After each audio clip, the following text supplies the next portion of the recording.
এবারে নজর রাখবো বাংলার দিকে। এসআইআর এর অফলাইনে চূড়ান্ত তালিকা প্রকাশ, বিএলওদের হাতে পৌঁছে গেল ফাইনাল লিস্ট। এসআইআর এর চূড়ান্ত তালিকা প্রকাশ, অফলাইনে প্রকাশিত হয়েছে তালিকা। ডিএম ভিডিও অফিসে চূড়ান্ত তালিকার হার্ড কপি পৌঁছে গেছে। ব্লকে ব্লকে বিএলওদের হাতে তুলে দেওয়া হচ্ছে চূড়ান্ত তালিকা। সেই তালিকা সংগ্রহ করে বুথের উদ্দেশ্যে রওনা দিচ্ছে বিএলওরা। আর কিছুক্ষণের মধ্যে তালিকা দেখতে পাবেন রাজ্যবাসী। অনলাইন অফলাইন দুই পদ্ধতিতেই তালিকা দেখা যাবে। আপাতত অফলাইনে তালিকা প্রকাশিত হয়েছে, জেলায় জেলায় পৌঁছে গিয়েছে ভোটার তালিকা। শিলিগুড়িতে কি প্রভাব পড়েছে এসআইআর এর, কেমন মানুষের নাম বাদ পড়েছে তা জানবো। সরাসরি আমাদের সঙ্গে রয়েছে শিলিগুড়ি থেকে জয়দীপ বাগ। জয়দীপ, জানতে চাইবো এসআইআর এর অফলাইন তালিকা, চূড়ান্ত তালিকা প্রকাশ হয়েছে এবং বিএলওদের হাতে পৌঁছে গেল সেই ফাইনাল লিস্ট, কি জানতে পারছো, কেমন সেখানের সেই পরিস্থিতি? একদমই তাই। দেখো, গত মাস ধরে এই যে এসআইআর এর প্রক্রিয়া চলছিল, আজ কিন্তু একদম চূড়ান্ত পর্বের যে ভোটার তালিকা তা প্রকাশ হয় এবং ইতিমধ্যে ওয়েবসাইটের মাধ্যমেও কিন্তু যাদের ভোটার তালিকার নাম রয়েছে কিনা তা সমস্ত যাচাই করে নেওয়া যেমন যাবে, তেমনি বিএলওদের কাছেও তারা হার্ড কপি কিন্তু পৌঁছে গিয়েছে। এবং এই মুহূর্তে শিলিগুড়ির মহকুমা শাসকের দপ্তর থেকে বিএলওরা আসছেন এবং তারা সেই হার্ড কপি, ভোটার তালিকার হার্ড কপি তারা কিন্তু নিয়ে বুথের উদ্দেশ্যে রওনা দিচ্ছে। আমি একবার দেখাতে চাইবো, প্রবীরকে বলবো একবার দেখাতে। এখানে বিএলওরা আসছেন এবং বিভিন্ন বুথের বিএলওরা আসছেন, তারা কিন্তু হার্ড কপি নিয়ে আসছেন এবং বিএলও অফিস থেকে, এসডিও অফিস থেকে তারা হার্ড কপিগুলি নিয়ে তারা কিন্তু এবার নিজের নিজের বুথের দিকে যাবেন। তবে এই যে টানা এই কয়েকটা মাস যেভাবে কাজ করতে হলো এবং তারপর এই যে হার্ড কপি পৌঁছালো, এবং সবচেয়ে বড় চিন্তার বিষয় এবং সকলের মধ্যে সেই যে চিন্তাটা সবসময় বিএলওদের মধ্যে যেটা চিন্তা বাড়াচ্ছে, যাদের নাম বাদ গিয়েছে তাদেরকে কিভাবে বোঝাবেন, তাদেরকে ঠিকই উত্তর দিবেন সমস্তটাই। কারণ যারা প্রত্যন্ত এলাকার মানুষ, তাদের কাছে কিন্তু বিএলওরাই কিন্তু একমাত্র মাধ্যম যেখানে সরাসরি কথা বলা যায়। আমি একবার একটু যারা বিএলওরা রয়েছে তাদের সঙ্গে কথা বলার চেষ্টা করব, একবার দেখানোর চেষ্টাও করছি। চূড়ান্ত আজকে তালিকা পেলেন, ভোটার তালিকা পেলেন, কি বলবেন এই একটা দিন কিভাবে কাজ হলো এবং আজ ফাইনাল একদম তালিকা পেলেন? আমার তো হাই স্কুলের টিচার, আমি উচ্চ মাধ্যমিকের আমার খাতাও আসছে, মাধ্যমিকের খাতাও আসছে। আমি ম্যাথের টিচার, এইচএসের ম্যাথের টিচার। তার মধ্যে এই কাজ ভাবুন কত চাপে। তার মধ্যে নাম বাদ গেছে 25 জন। আদিবাসী পাড়া, কিভাবে যে বুঝাবো, এখন তো বাড়িতে লোক আসবে, কি করব সেটাই তো চিন্তার বিষয় হয়ে গেছে। একদম এতদিন ধরে কাজ করলাম, মোটামুটি সবই ঠিকঠাকই আছে, এখন দেখা যাক। মূলত যাদের নাম তাদেরকে নিয়ে কি সবচেয়ে বেশি চিন্তা? হ্যাঁ, তারা গরিব মানুষ, আর হলো ডকুমেন্ট, আদিবাসী পাড়া তো অশিক্ষিত, ডকুমেন্ট ঠিকঠাক নেই, তাদের বোঝাতেও সমস্যা হচ্ছে। তারা বলছে আমরা এতদিন ধরে বাসি আদিবাসী, আমাদের ভোটের নাম থাকবে না কেন? এটা তো একটা সমস্যাই। কোথাও কি সেটা একটা চিন্তার কারণ, ভয়ের কারণ হয়ে দাঁড়াচ্ছে আপনাদের কাছে? ভয় তো হচ্ছে একটু না একটু।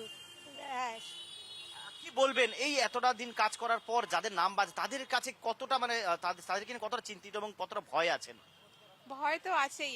আমরা তো নিজের পক্ষ থেকে যা ওদের ডকুমেন্টস বা এইসব সবই এই করলাম, কিন্তু এবার নাম বাদ গেছে, তাহলে কি করা যাবে? আর ইনসাফিসিয়েন্ট ডকুমেন্ট বলে বা এইসব বলে। যারা প্রত্যন্ত এলাকায় ধরুন বাস করছে তাদের কাছে তো কমিশন কি জানে না, তারা আপনাকেই সরাসরি জানেন, তারা আপনাকেই এসে ধরবে, সেইটাই কি একটা কত? হ্যাঁ, সবাই তো আমাকেই জিজ্ঞাসা, সকাল থেকে ফোন করে জিজ্ঞাসা করছেও কি আমার নাম কি আছে, আছে কি এরকম। এবার নাম বাদ গেছে তারাও কি এরকম কোনো ফোন এসছে? না, এখনো আসেনি, কিন্তু এবার হয়তো আসলে তো আর কি বলবো সেটা ভাবতে হবে এবার। কেন ওরা তো আবার বলবে কি কেন আমার নামটা বাদ গেছে, কেন আমি তো ডকুমেন্টস দিয়েছি।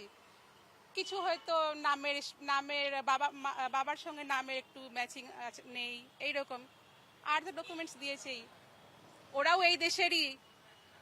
আর ও তো দেখেই বোঝা যাচ্ছে কি ওরা এই দেশেরই পুরোই। ভয় নিয়ে আর ভোটার লিস্ট হাতে নিয়ে কি বাড়ি ফিরতে হচ্ছে? হ্যাঁ, ভয় নিয়েই ফিরতে হচ্ছে। তো কি বলবেন, আপনার কাছে কি ঠিক একই রকমই ভয় কোথাও কি কাজ করছে? ভয় মানে খারাপ লাগছে, 42 জনের নাম বাদ গেছে। ওনারা সকাল থেকে কল করেছিল, আবার এখনো তো কল করবে, আসবেও বাড়িতে, তাদের কি বলবো এটাই। কিভাবে বোঝাবেন এবং যারা প্রত্যন্ত এলাকার মানুষ, যারা একটু পুরনো প্রবীণ মানুষ, তারা সহজে তাদেরকে বোঝানোর কত বোঝানো কঠিন, একই কথা বারে বারে বলতে হবে। কিভাবে বোঝাবেন এখন সেই জায়গাটা? এটা জানি না এখন কিভাবে কে নেবে, সেটাও একটা ব্যাপার আছে। কোথাও কি মানে মানুষের আক্রোশেরও কি ভয় আছে? না, সেরকম নেই, জানে ওনারা যে সমস্ত ডকুমেন্টস চাওয়া হচ্ছে তাদের কাছে নেই। বলা হচ্ছে দিদি যে এইটা টানানো থাকবে ভোটার লিস্ট, এটা কি এই একটাই তো লিস্ট আপনারা পেলেন, কি করে মানে মানুষ কি করে জানতে পারবে? এখন তো আমাদের বাড়ি বাড়ি আমাদের কাছে এসে জানবে, আমাদের বলেছে আরেকটা কপি দেবে, তখন আমরা টানিয়ে দেব, তখন ওটা ওরা পুলিশ স্টেশনে গিয়ে দেখে জানতে পারবে। এখন বর্তমানে আমাদের কাছেই আসতে হবে, নাহলে ওরা জানতে পারবে না। অ্যাপিল করতে পারে যে তারা নামটা কেন বাদ গেল, বা নামটা ওঠার জন্য ফর্ম 6 ফিল আপ করতে পারবে, আবার সেটা একটা আছে।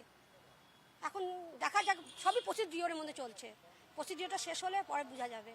এখন ফাইনাল কিছু বলা যাচ্ছে না, এখনো ফাইনাল কিছু বলা যাচ্ছে না কি হবে, কারণ আবার মানে ভয় নিয়ে কি বাড়ি ফিরতে হচ্ছে? ভয় না, একটা কেমন যেন একটা অশান্তি একটা আর কিছু সবচেয়ে বড় কি টেনশনের কি যাদের নাম তাদের বোঝানোটাই সবচেয়ে বড়। মানে কি সবার কি বলবো, যাদের নাম থাকবে না তাদের তো একটা খারাপ লাগার ব্যাপার আছে, এটাই। এরকম কি কোনো ফোন এসছে এখনো পর্যন্ত আপনাদের কাছে? হ্যাঁ, সকাল থেকে ফোন আসছে। যাদের নাম নেই তাদেরকে আপনারা কি করবে, নাম তুলবে কিনা, আবার 6 নম্বর ফর্ম ফিল আপ করবে নাকি, সেগুলো সব জিজ্ঞাসা করে যাচ্ছে। বলতে কি মানে যাদের নাম নেই তাদেরকে বলতে ঠিক ঠিক ওটা মানে খারাপ লাগছে বা কিভাবে বোঝালে? বলছি যে 6 নম্বর ফর্ম ফিল আপ করতে হবে, ডকুমেন্টসগুলো মানে ঠিকঠাক করতে হবে, তারপরে যাদের নামের ভুল আছে ওগুলো ঠিক করতে হবে, প্যান কার্ডে হয়তো বাবার নামের ভুল আছে সেটা কারেক্ট করার কথা বলা হচ্ছে। একদমই দেখো যে বিএলওদের কাছ থেকে যে তথ্য উঠে এলো তাতে এক প্রকার কিন্তু কোথাও না কোথাও খারাপ লাগাও আছে, কারো কাছে ভয় লাগারও আছে। কারণ হ্যাঁ, প্রচুর জয়দীপ, জানতে মানুষ চাইবো যারা যে আমরা এখন পর্যন্ত অফলাইনে সেই চূড়ান্ত তালিকা প্রকাশ হয়েছে, কিন্তু সেটা অনলাইনে কখন সেই চূড়ান্ত তালিকা প্রকাশ হবে কিছু কি জানতে পেরেছো এখন পর্যন্ত? দেখো তোমাকে একটু বিষয়টা জানিয়ে রাখি যে ইতিমধ্যে কিন্তু অনলাইনেও সেই নাম দেখা যাচ্ছে এবং নির্বাচন কমিশনের যে ওয়েবসাইট রয়েছে সেখানে গিয়ে নিজের এপিক নাম্বার এবং ক্যাপচা ল্যাঙ্গুয়েজ সিলেক্ট করলে তাতে কিন্তু পুরো নাম রয়েছে কিনা সমস্তটাই কিন্তু ডিটেলস পাওয়া যাচ্ছে। ফলে অফলাইন অনলাইন দুই মাধ্যমেই এখন দেখা যাচ্ছে।